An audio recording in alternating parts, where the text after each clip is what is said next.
अट्ठविहकम मुक्के अट्ठ गुणढ्ये अनुगमे सिद्धे अट्ठम पुन विनिमित्ते नित्ये कजीय वंदिमो नित्यम। पंच परमेष्ठी भगवान की जय। पृष्ठ 73, गाथा नंबर 77। आज आचार्य कुंद महाराज की उस गाथा की बात होगी जिसमें उन्होंने ध्यान का फल क्या होता है, ध्यान करने वाला ध्यान का स्वामी कैसा होता है, इसकी चर्चा की है। किताब खोल लीजिए और मेरे साथ बोलिए। पृष्ठ 73, गाथा नंबर 77। दंसणानि समग्रम लोमं लोहर्णदव संयुक्तम जायदिजरहेदु स्वभाव सहितस्य साधुस्य। ध्यान कैसा होता है? दंसण नाण समग्रम, सम्यक दर्शन और सम्यक ज्ञान से परिपूर्ण हो। लो अर्णदव संयुक्तम, अन्य द्रव्य के संयोग से रहित हो। कैसा ध्यान होना चाहिए? ध्यानी कैसा होना चाहिए कि वह सम्यक दर्शन सम्यक ज्ञान की परिपूर्णता को प्राप्त हो। और ध्यान कैसा? अन्य द्रव्य के संयोग से नो माने रहित हो। ऐसा ध्यान निर्जर हेतु जायदि, निर्जरा का कारण होता है। किसके होता है? जो स्वभाव से सहित है ऐसे साधु के। अर्थात क्या अर्थ लगाना है? दर्शन और ज्ञान की परिपूर्णता को जो प्राप्त है और अन्य द्रव्य के संयोग से जो रहित है और स्वभाव से सहित ऐसे साधु के ध्यान होता है और वह ध्यान निर्जरा का कारण होता है। उन्होंने लिखा तपसा निर्जरा च, ध्यान तप का भेद है। तो ध्यान निर्जरा का कारण होता है, लेकिन किनके होता है? जो सम्यक दर्शन सम्यक ज्ञान की परिपूर्णता को प्राप्त हैं और अन्य द्रव्य के संयोग से जो रहित हैं और स्वभाव से जो सहित हैं ऐसे साधु के ध्यानम हो जायदि, ध्यान होता है और वह निर्जरा का कारण होता है। ये बताया आचार्य ने ध्यान का फल क्या है कि ध्यान से निर्जरा होती है। पंडित जी, ध्यान करने वाला कैसा होना चाहिए? आचार्य महाराज ने पहला विशेषण दिया दंसण नाण समग्रम, अर्थात दर्शन और ज्ञान की परिपूर्णता को प्राप्त है। अब सम्यक दर्शन और सम्यक ज्ञान की जितनी परिपूर्णता होगी उतना ध्यान करने वाले जो स्वामी है, ध्यान का स्वामी, वो उच्च कोटि का होगा और उसकी निर्जरा उतनी ज़्यादा होगी।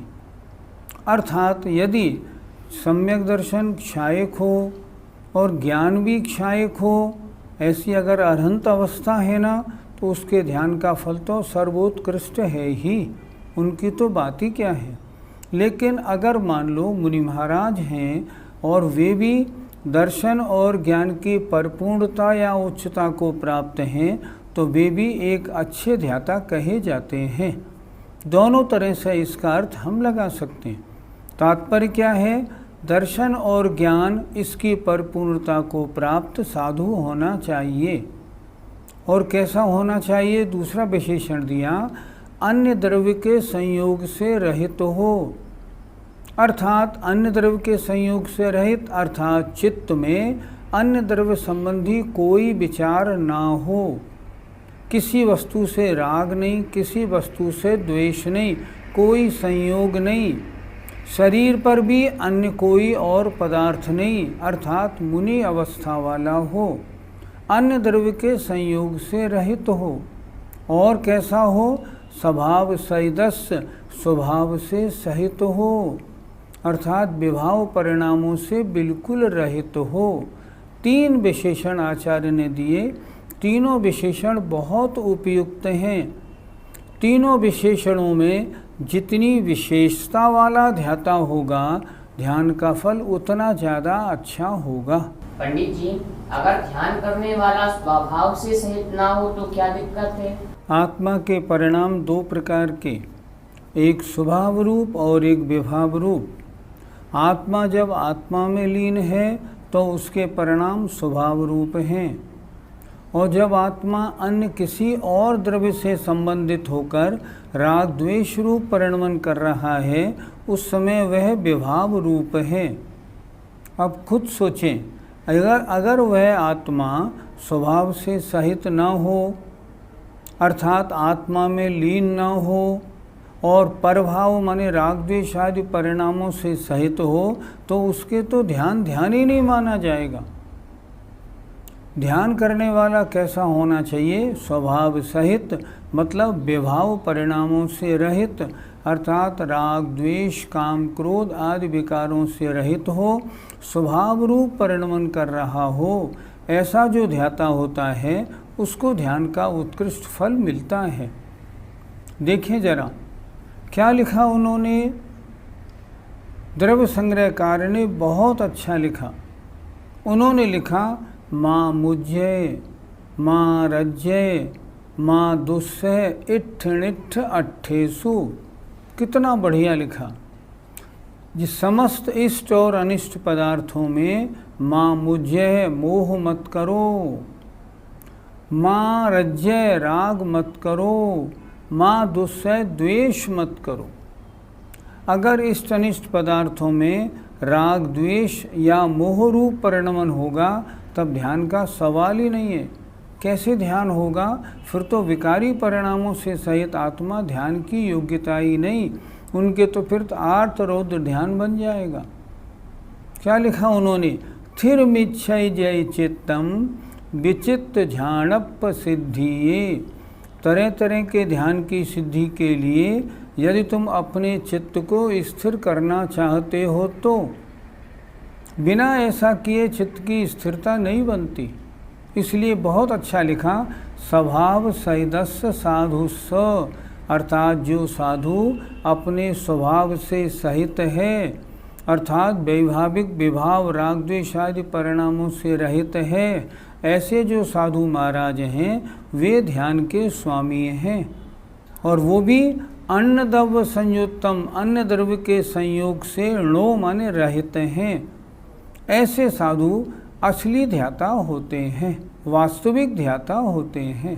पंडित जी, कर्मों का नाश किन ध्यानों के द्वारा होता है? इस संबंध में आगम में 2 परंपराएं देखने को मिलती हैं। एक परंपरा द्रव्यान योग की, एक परंपरा करणान योग की। अगर हम द्रव्यान योग की परंपरा से विचार करें तो उनके अनुसार शुक्ल ध्यान के द्वारा ही कर्मों का नाश होता है। शुक्ल ध्यान, पहला पृथक्त्व वितर्क शुक्ल ध्यान 8वें, 9वें, 10वें, 11वें गुणस्थान तक रहता है। एकत्व वितर्क शुक्ल ध्यान 12 में, बाकी सूक्ष्म क्रिया प्रतिपाति 13, विपरीत क्रिया निवृत्ति 14वें गुणस्थान में होता है। इस परंपरा के अनुसार मोहनी कर्म का नाश ये पृथक्त्व वितर्क नामक शुक्ल ध्यान के द्वारा होता है 10वें गुणस्थान के अंत में। शेष 3 घातीय कर्मों का नाश एकत्व वितर्क शुक्ल ध्यान के द्वारा होता है, और शेष 4 अघातीय कर्मों का नाश ये विपरीत क्रिया निवृत्ति नामक शुक्ल ध्यान के द्वारा होता है। यदि हम करणान योग की परंपरा को देखें, करणान योग वास्तव में बहुत, कहते हैं ना, सही बताने वाला है। द्रव्यान योग का वर्णन स्थूल है, ध्यान से सुने जरा। द्रव्यान योग का वर्णन स्थूल है, वास्तविक नहीं। वास्तविक वर्णन तो करणान योग ही बोलता है। टोडरमल जी ने मोक्ष मार्ग प्रकाशक में एक शब्द का प्रयोग किया, करणान योग तो सर्वज्ञ के वचन हैं। अन्य अनुयोगों के साथ उन्होंने सर्वज्ञ के वचन शब्द नहीं लगाया। क्यों नहीं लगाया? करणान योग में किसी भी वक्ता की, लेखक लिखने वाले की अपनी मन मर्जी नहीं चलती। वे वचन तो भगवान के वचन हैं। और करणान योग के अनुसार हम देखें तो ध्यान से सुने, मोहिनी कर्म का नाश तो धर्म ध्यान के द्वारा होता है। धर्म ध्यान कहाँ तक रहता है? 10वें गुणस्थान तक। और 10वें गुणस्थान के अंत में मोहिनी कर्म का नाश होता है। तो मोहिनी कर्म का नाश किसने किया? धर्म ध्यान ने किया। और इसके बाद अन्य 3 जो घातिया कर्म और बचे, उनका नाश एकत्व वितर्क शुक्ल ध्यान करता है। शेष दोनों के विषय में दोनों की मान्यताएं एक प्रकार की हैं। इसलिए करणान योग से सहित अगर द्रव्यान योग का स्वाध्याय होगा तब द्रव्यान योग का स्वाध्याय सही होगा, अन्यथा वास्तविकता का परिचय नहीं होगा, स्थूलता का परिचय होगा। पंडित जी, धर्म ध्यान तो शुभोपयोग का परिणाम है, फिर उसके द्वारा मोहनीय कर्म का नाश कैसे संभव है? आपने जो प्रश्न पूछा है वो प्रश्न उन स्वाध्यायी लोगों को बहुत ध्यान से सुनना चाहिए जो पुण्य को मात्र आश्रव बंध में कारण मानते हैं, निर्जरा में कारण नहीं मानते। आचार्य वीरसेन स्वामी धवलाकार इस पंचम काल के महान उत्कृष्ट आचार्य, जिन्होंने षटखंडागम की टीका धवला लिखी, वो लिखते हैं कि धर्म ध्यान के द्वारा मोहिनी कर्म का नाश होता है। धर्म ध्यान के गुणस्थान 4 से 10 और 10वें गुणस्थान के अंत में मोहिनी कर्म का नाश होता है। तो खुद सोचिए आप कि मोहिनी कर्म का नाश धर्म ध्यान से हुआ या शुक्ल ध्यान से हुआ? धर्म ध्यान से हुआ। और धर्म ध्यान शुभोपयोग का परिणाम है, शुक्ल ध्यान शुद्धोपयोग का परिणाम है, बिल्कुल निश्चित। लेकिन धर्म ध्यान शुभोपयोग का परिणाम है। वीरसेन स्वामी कहते हैं शुभोपयोग के गुणस्थान 4 से 10 और शुभोपयोग में धर्म ध्यान के द्वारा मोहिनी कर्म का नाश होता है। अतः शुभोपयोग मात्र आश्रव बंध का कारण है। यह धारणा आगम विरुद्ध है, इसलिए इस धारणा को बिल्कुल बदल दीजिए, अन्यथा महान ज्ञानावरणी कर्म का बंध होगा और महान दर्शन मोहिनी का बंध होगा। ये तो बहुत ही उल्टी धारणा हो गई, इसलिए इसको बदलें। और ये बात सत्य है कि धर्म ध्यान अर्थात शुभोपयोग रूप परिणामों के द्वारा ही मोहिनी कर्म का नाश होता है। पंडित जी, ध्यान का फल क्या है? ध्यान अंतरंग तप है। तप निर्जरा के कारण है, तपसा निर्जरा च। और यहाँ भी आचार्य लिख रहे हैं निर्जर हेतु, निर्जरा में कारण है। मोक्ष प्राप्ति का मुख्य कारण ध्यान है, बाकी और कोई नहीं। और ध्यान के द्वारा ही अष्टकर्मों को नष्ट करके जीव मुक्ति को प्राप्त करता है। इसलिए ध्यान क्या है? निर्जरा का मुख्य कारण है। आइए अब गाथा नंबर 78 को देखते हैं। को विदिदक्षो साहु संपणिकाले मणिज्यरूपमिदं पच्चखमेव दिष्टं परोक्षणाने पवर्तन्तं। वर्तमान में कुछ स्वाध्यायी लोग ऐसा मानते हैं हमको तो आत्मा ध्यान करते समय दिखता है। उनके लिए आचार्य कुंदकुंद की ये गाथा बहुत उपकारी है। उनको अपनी धारणा को इस गाथा से मिलाना चाहिए कि उनको आत्मा दिखता है या नहीं दिखता। देखें, को विदित अच्छो, को माने कौन, विदित अर्थ मतलब पदार्थ को जानने वाला माने समझदार। विदित अच्छो विदित अर्थो अर्थात अर्थ माने पदार्थ को जानने वाला, कौन अर्थात कौन समझदार, साहु माने साधु, संपणि माने संप्रति माने वर्तमान काल में, भणिज्य कहता है, कह सकता है कि इणम रूपम, इस आत्मा के स्वरूप को, पच्चखम एव दिठम, मैंने प्रत्यक्ष ही देखा है। मुझे तो आत्मा ध्यान में साक्षात दिखाई देती है। कुछ लोग कहते हैं सम्यक दृष्टि को 6 महीने में एक बार आत्मा का दर्शन तो होता ही है। कहाँ लिखा भैया, सोचो ना। कुंद कुंद स्वामी क्या कह रहे हैं?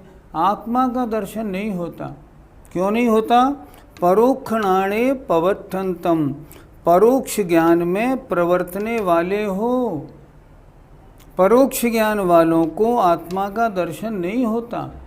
आत्मा का दर्शन प्रत्यक्ष ज्ञानियों को होता है। वर्तमान में हम और आप सब हैं, सब परोक्ष ज्ञानी हैं।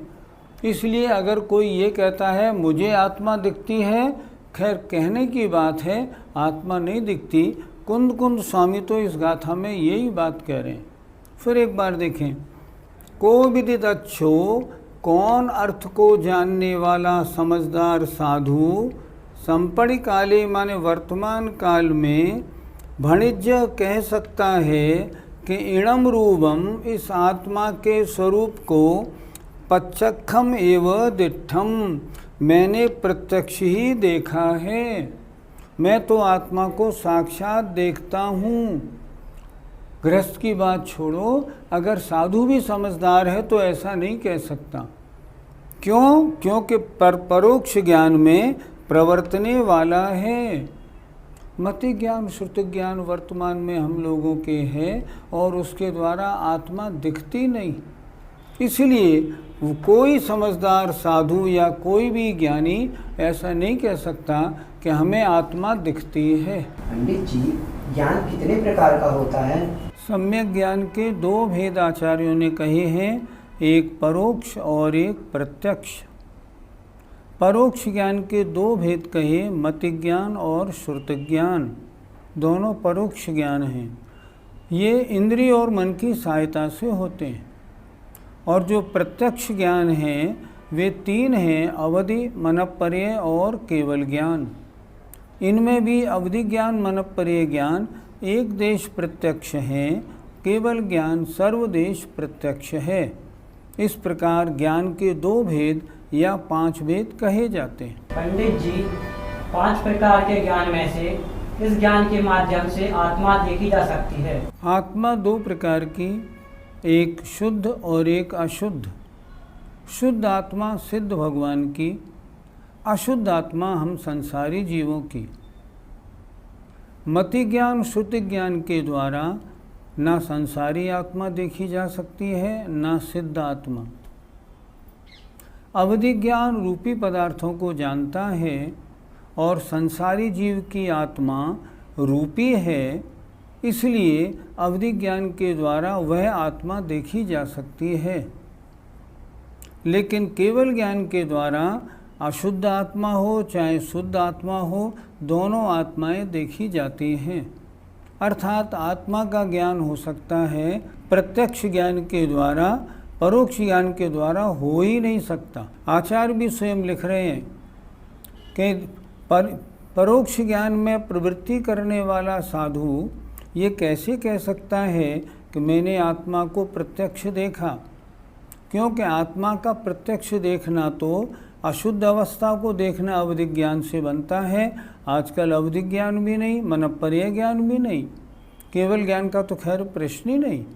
इसलिए परोक्ष ज्ञान में हम और आप सब हैं। आज किसी को भी आत्मा नहीं दिखती। अगर कोई कहता है तो ये उसके अपने मन के लड्डू हैं, वास्तव में ऐसा होता नहीं।